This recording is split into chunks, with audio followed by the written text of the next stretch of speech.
Estudio por temas de la Biblia. La palabra de Dios responde. Tema de hoy, la iglesia de reino del Señor Jesucristo. Vamos a ahondar en varios versículos de la Biblia a ver qué nos dice la misma Biblia acerca de la iglesia del Señor Jesucristo. Recordemos que es la iglesia de reino del Señor Jesucristo, la verdadera iglesia de Dios, ¿no? Esto se asemeja mucho a la iglesia primitiva, es decir, a la iglesia que el Señor instituyó en esta tierra. Bien, la palabra de Dios responde, estudio por temas de la Biblia. Primera pregunta. ¿Quién es el fundador y fundamento de la iglesia? Fíjate que hay un fundador y hay un fundamento de la iglesia, ¿no? Recordemos que la iglesia es el cuerpo, ¿no? La iglesia es un cuerpo. ¿Quién es el fundador y fundamento de la iglesia? La respuesta está en Efesios 2, 20, 22. Entonces vamos a Efesios 2, 20, 22. Lo voy a leer desde la traducción lenguaje actual. La mayoría de los versículos están. Las respuestas las sacamos, las extrajimos de la Biblia traducción lenguaje actual. ¿Quién es el fundador y fundamento de la iglesia? Efesios 2, 20, 22. Todos los miembros de la iglesia son como un edificio, el cual está construido sobre la enseñanza de los apóstoles y profetas. En este edificio Jesucristo es la piedra principal. Él es quien mantiene firme todo el edificio y quien lo hace crecer para que llegue a formar un templo dedicado al Señor. Por su unión con Jesucristo, ustedes también forman parte de ese edificio en donde Dios habita por medio de su Espíritu. Fíjate, el fundador de la iglesia es el mismo Señor Jesucristo, ¿sí? Y nosotros también somos, como dice aquí, nosotros también somos parte de ese edificio en donde Dios habita en cada uno de nosotros por medio de su Espíritu Santo. Entonces ya sabemos quién es el fundador y cuál es el fundamento de esta iglesia, ¿no? Que está basada en la enseñanza de los apóstoles y profetas. Segunda pregunta. Según la Biblia, ¿cómo se puede explicar la relación entre Cristo y su iglesia? La respuesta la encontramos en Efesios 5, 23, 24. Vamos a Efesios 5, 23, 24. Porque el esposo es cabeza de su esposa, así como Cristo es cabeza de su iglesia y también su Salvador. Cristo es la cabeza y la iglesia es el cuerpo. Por eso la esposa debe sujetarse a su esposo en todo, así como la iglesia se sujeta a Cristo. Bien, esta relación entre Cristo y la iglesia ya vemos que se puede explicar como Cristo es la cabeza y la iglesia es el cuerpo. Bien, 3. ¿Quiénes forman parte de la iglesia? ¿Quiénes son los que forman parte de la iglesia? La respuesta está en Hechos 2, 37 al 47. Hechos 2, 37 al 47. Esta es bastante larga esta respuesta. Vamos a leerla. ¿Quiénes forman parte de la iglesia? Hechos 2, 37, 47. Todos los que oyeron estas palabras se pusieron muy tristes y preocupados. Entonces le preguntaron a Pedro y a los demás apóstoles. Fíjate que aquí ya nos están diciendo, ya hay una respuesta. ¿Quiénes forman parte de la iglesia? Pedro, los demás apóstoles. Dice Pedro y a los demás apóstoles. Le preguntaron, amigos israelitas, ¿y qué debemos hacer? Pedro les contestó, pídanle perdón a Dios, vuelvan a obedecerlo y dejen que nosotros los bauticemos en el nombre de Jesucristo. Así Dios los perdonará y les dará el Espíritu Santo. Esta promesa es para ustedes y para sus hijos y para todos los que nuestro Dios quiera salvar en otras partes del mundo. ¿Quiénes forman parte de la iglesia? Esta promesa es para ustedes, para sus hijos y para todos los que nuestro Dios quiera salvar en otras partes del mundo. Es como si nos estuvieran hablando a nosotros. Sigue el 40. Pedro siguió hablando a la gente con mucho entusiasmo. Les dijo: sálvese del castigo que les espera a todos los malvados. Ese día unas 3.000 personas creyeron en el mensaje de Pedro. Tan pronto como los apóstoles los bautizaron, todas estas personas se unieron al grupo de los seguidores de Jesús, o sea, los cristianos, y decidieron vivir como una gran familia. Y cada día los apóstoles compartían con ellos las enseñanzas acerca de Dios y de Jesús, y también celebraban la cena del Señor y oraban juntos.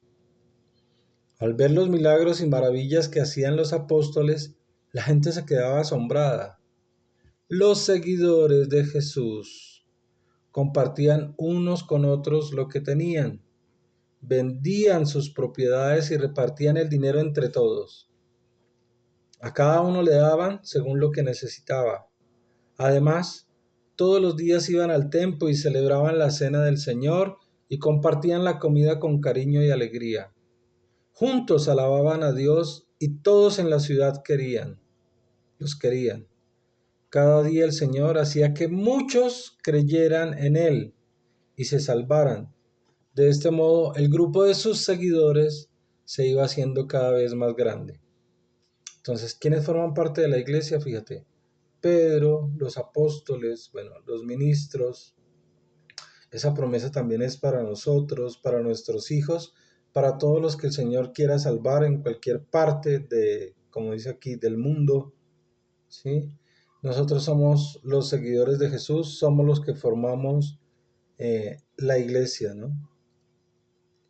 Y todos los que creen en Él, dice, cada día el Señor hacía que muchos creyeran en Él y se salvaran. Estos son los que forman parte de la iglesia, los que creen en Él, ¿m? Y los que cumplen sus mandamientos. Bien, cuarta pregunta. ¿Qué deber y privilegio tienen los miembros de la iglesia? Fíjate que hay un deber, ¿no? Y hay algunos privilegios que tienen los miembros de la iglesia. Vamos a Hebreos 10:25. Hebreos 10:25.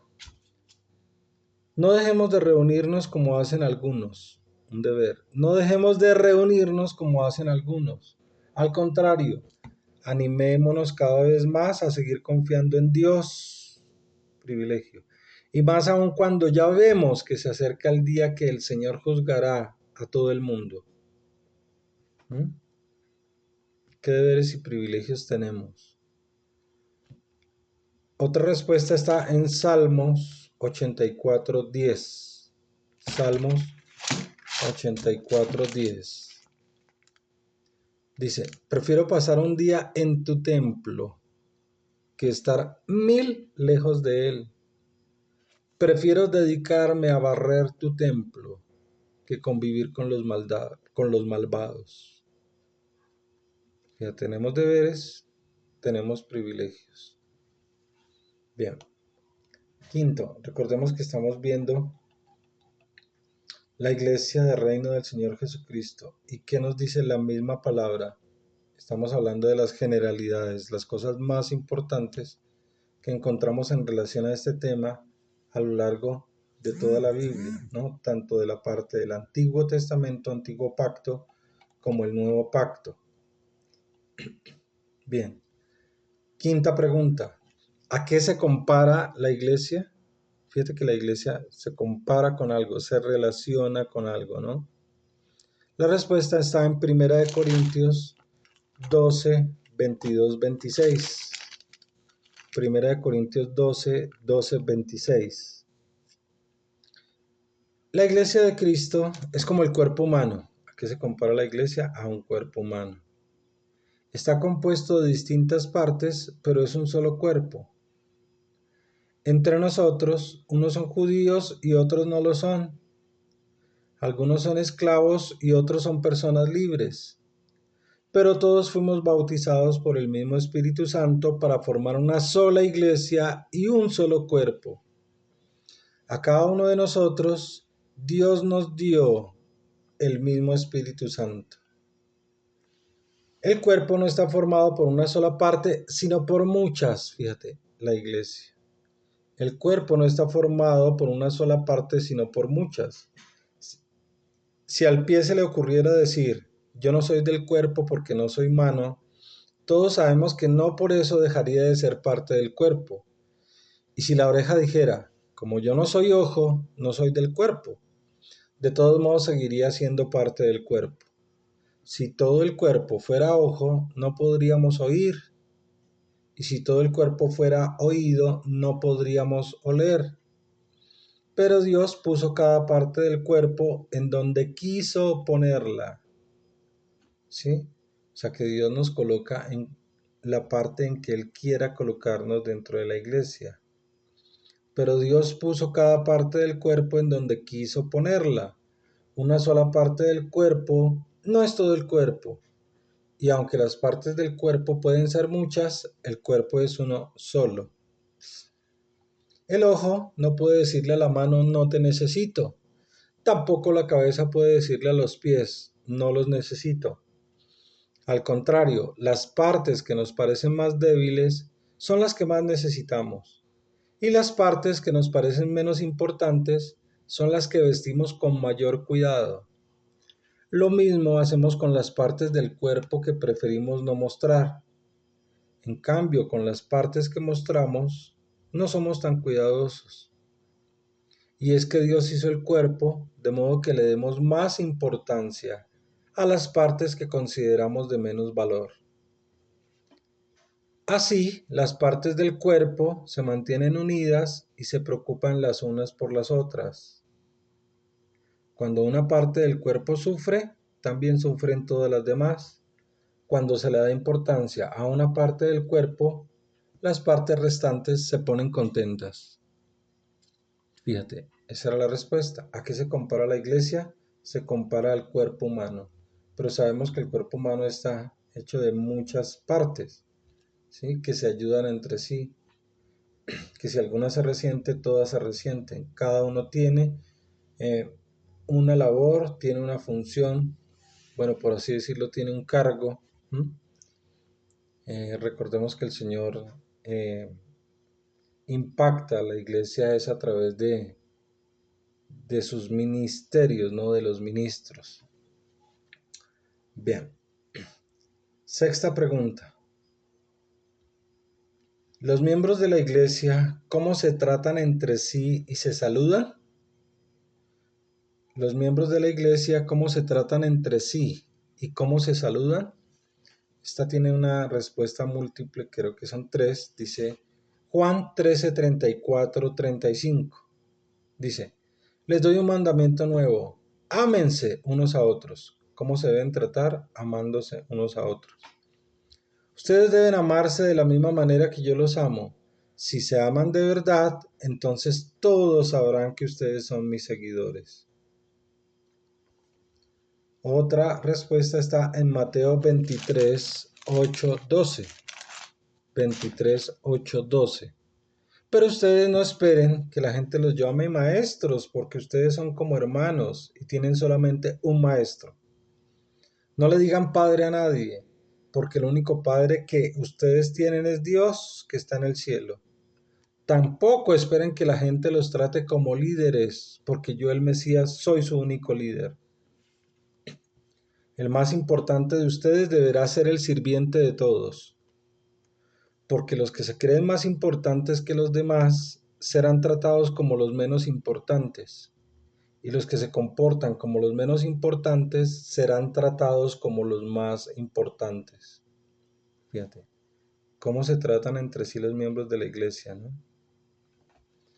Bien.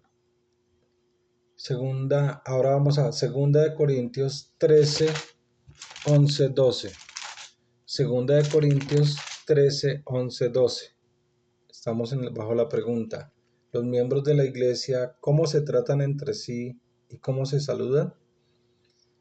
Dice, eso es todo, queridos hermanos. Está hablando Pablo a los Corintios. Me despido de ustedes pidiéndoles que estén alegres, estén alegres. Traten de ser mejores. Háganme caso. Pónganse de acuerdo unos con otros y vivan tranquilos. ¿Cómo debemos tratarnos? Poniéndonos de acuerdo, viviendo tranquilos. Y el Dios que nos ama y nos da paz estará con ustedes. Salúdense, ¿sí? ¿Cómo nos debemos saludar? Salúdense unos a otros con un beso de hermanos. Todos en la iglesia les mandan saludos. Fíjate que uno debe ser cariñoso, debe mostrar aprecio, debe mostrar afecto, ¿sí? Con nuestros hermanos espirituales. Perdón. Séptima pregunta. ¿Quiénes son los dirigentes espirituales en la iglesia? ¿Quiénes son los dirigentes espirituales en la iglesia? La respuesta está en Efesios 4, 11, 12. Efesios 4, 11, 12. Él fue quien les dio a unos la capacidad de ser apóstoles, a otros la de ser profetas, a otros la de ser evangelistas, a otros la de ser pastores y maestros. Hizo esto para que todos los que formamos la iglesia, que es su cuerpo, estemos capacitados para servir y dar instrucción a los creyentes. Fíjate, aquí están haciendo mención de los 5 ministerios, ¿no? Apóstoles, profetas, evangelistas, pastores y maestros. Ellos son los que al Señor les da la dirección, o sea, les da el don de dirigir espiritualmente a la iglesia. Hay otra respuesta en Hechos 14:23. ¿Quiénes son los dirigentes espirituales de la iglesia? Hechos 14:23. Dice, en cada iglesia, Pablo y Bernabé eran líderes. Pablo y Bernabé nombraron líderes para que ayudaran a los seguidores de Jesús. Después de orar y ayunar, ponían las manos sobre esos líderes y le pedían a Dios que los ayudara, pues ellos habían creído en él. Fíjate, el liderazgo, ¿no? O sea, Pablo y Bernabé, que eran líderes, que eran apóstoles, nombraban otros líderes y les imponían las manos, que también los hacía parte de esa dirección de la iglesia. Otra respuesta a esta pregunta la encontramos en 1 de Timoteo 3:8-9. 1 de Timoteo 3:8-9. ¿Quiénes son los dirigentes espirituales de la iglesia? Los diáconos deben ser gente respetable. También ellos hacen parte de esa dirección, de esa organización, de esa administración. Los diáconos deben ser gente respetable, no deben mentir, ni beber mucho, ni hacer trampa en los negocios. Además deben creer siempre en todo el mensaje de la buena noticia que Dios nos ha dado y tener la conciencia tranquila. Fíjate, los diáconos. Y hay otra respuesta más a esta pregunta y la encontramos en 1 de Timoteo 5:22. 1 de Timoteo 5:22 dice, antes de nombrar a alguien para el servicio de Dios, piénsalo bien, porque si esa persona hace algo malo, tú serás también responsable de lo que haga. Tú mismo debes apartarte del mal. Fíjate, el consejo que Pablo le está dando a su hijo espiritual, a Timoteo, antes de nombrar a alguien para el servicio a Dios, piénsalo bien. Pues si esa persona hace algo malo, tú serás responsable de lo que haga. Entonces fíjate a los líderes, ¿sí ves? Bien, ¿cómo debemos tratar a los que dirigen la iglesia? Octava pregunta, ¿cómo debemos tratar a los que dirigen la iglesia? Primera de Timoteo 5, 17, 19. Primera de Timoteo 5, 17, 19. Los líderes de la iglesia que hacen bien su trabajo merecen que se les pague el doble, especialmente los que anuncian y enseñan la buena noticia. Porque la Biblia dice, no impidan que el buey coma mientras desgrana el trigo. Y también dice, quien trabaja merece que se le pague. Cuando alguien acusa a un líder, pídele que presente a 2 o 3 testigos. Si no lo hace, no le prestes atención. Fíjate el trato que se le debe dar a las personas que dirigen la iglesia, a los líderes de la iglesia. Otra respuesta la encontramos en Hebreos 13:17. Hebreos 13:17. ¿Cómo debemos tratar a los que dirigen la iglesia? Dice, obedezcan a sus líderes porque ellos cuidan de ustedes sin descanso y saben que son responsables ante Dios de lo que a ustedes les pase. Traten de no causar problemas para que el trabajo que ellos hacen sea agradable y ustedes puedan servirles de ayuda. Esa es otra respuesta. ¿Cómo debemos tratar a los que dirigen la iglesia? La encontramos en Hebreos 13:17. Obedézcanlos, traten de no causar problemas, como dice acá también, para que el trabajo de ellos sea agradable y ustedes puedan servirles de ayuda. Novena pregunta en relación a este tema, ya casi lo terminamos.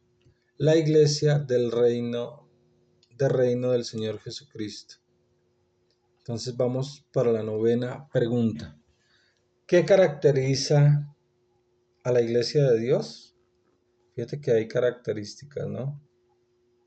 ¿Qué caracteriza a la iglesia de Dios? Primera de Timoteo 3:14-15. Primera de Timoteo 3:14-15. Espero visitarte pronto. Le está hablando Pablo a Timoteo. Espero visitarte pronto, pero te escribo todo esto por si acaso no llego a tiempo. Así sabrás cómo debemos comportarnos los que pertenecemos a la iglesia, que es la familia del Dios vivo. La iglesia, aquí están las características, parte de esas características. La iglesia sostiene y defiende la verdad. ¿Cuál es la verdad? ¿Cuál es el camino y la vida? El Señor Jesucristo. Defiende el mensaje del Señor Jesucristo, lo que está escrito en su palabra. Otra respuesta. ¿Qué caracteriza a la iglesia de Dios? La encontramos en Apocalipsis 12:17. Entonces el dragón se enojó mucho contra la mujer y se fue a pelear contra el resto de sus descendientes, es decir, contra los que obedecen los mandamientos de Dios y siguen confiando en el mensaje de Jesús.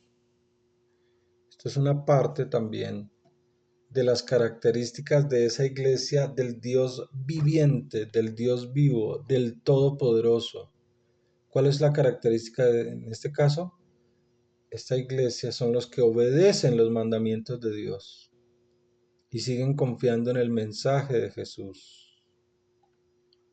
Bueno, aquí ya está bajo un contexto apocalíptico, ¿no? Porque dice que el dragón, que es Satanás, se enojó mucho contra la mujer, que es la iglesia, y se fue a pelear contra el resto de sus descendientes, es decir, contra los que obedecen los mandamientos de Dios y siguen confiando en el mensaje de Jesús. Bien. ¿Qué caracteriza a la iglesia de Dios? Hay otra tercera respuesta. Vamos a Judas 3. Judas no tiene sino un solo capítulo, por eso decimos Judas 3, que es el penúltimo libro de la Biblia. Judas 3. Amados hermanos en Cristo, hace tiempo que he querido escribirles acerca de la salvación que Dios nos ha dado. Ahora les escribo para pedirles que luchen y defiendan la enseñanza que Dios ha dado para siempre a su pueblo elegido. Nosotros somos el Israel espiritual. Somos parte de ese pueblo de Israel, del Israel físico, pero nosotros somos, bueno, como dicen, nosotros somos los gentiles. Luchen y defiendan la enseñanza que Dios ha dado para siempre a su pueblo elegido.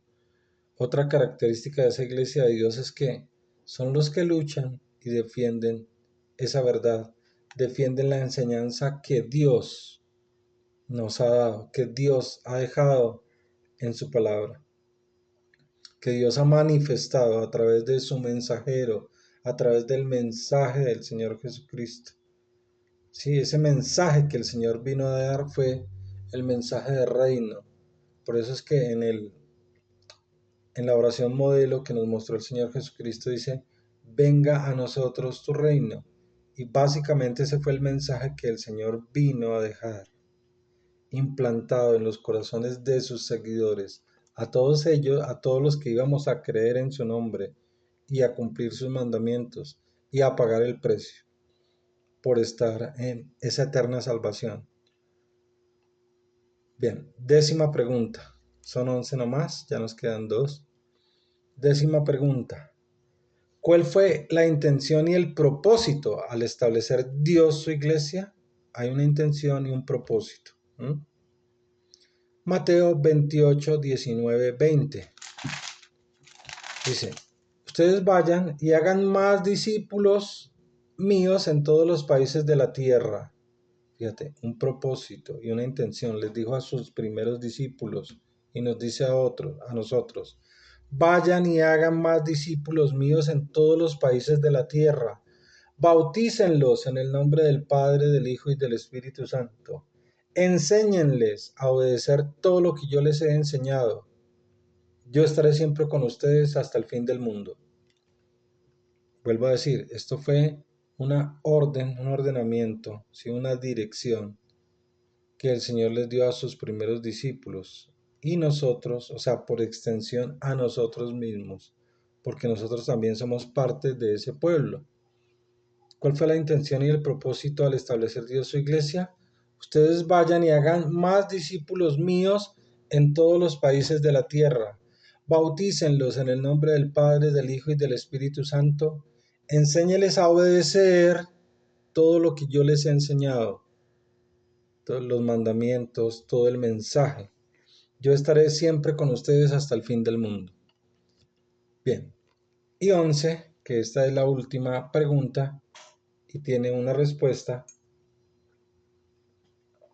Una sola respuesta que la encontramos en Efesios 5, 25, 27. La pregunta es, ¿cómo debería presentarse la iglesia cuando Cristo venga por segunda vez?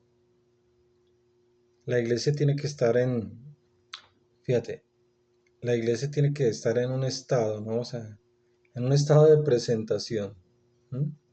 Cuando venga el Señor Jesucristo. O sea, ¿cómo debe estar la iglesia? ¿Cómo debería presentarse la iglesia cuando Cristo venga? Esa segunda venida de Cristo ya es inminente, ya está llegando, ya estamos en los dolores, principios de dolores, ya estamos dentro de esos dolores. El Señor Jesucristo viene y viene pronto y ya va llegando. Esta generación es la que va a ver esa segunda venida. ¿Cómo debería presentarse la iglesia cuando Cristo venga por segunda vez? Efesios 5, 27, 25, 5, 25, 27. Los esposos deben amar a sus esposas, así como Cristo amó a la iglesia y dio su vida por ella. Lo hizo para hacerla solo suya, limpiándola por medio de su mensaje y del bautismo. Cristo quiso regalarse a sí mismo una iglesia gloriosa, apartada del mal y perfecta. Fíjate, cómo deberíamos presentarnos. O sea, a nosotros que somos la iglesia del Señor Jesucristo, los que estamos vivos actualmente y que seguimos al Señor Jesucristo. Cristo quiso regalarse a sí mismo una iglesia gloriosa, apartada del mal y perfecta, como un vestido sin una sola arruga, ni una sola mancha, ni nada parecido. Bien, iglesia, estas eran las, 11 preguntas, algunas con respuestas múltiples. Recordemos que vimos el tema, la iglesia del reino del Señor Jesucristo, Estábamos viendo, este es el 10º tema que publicamos, estudio por temas de la Biblia, donde la palabra de Dios responde. Amén.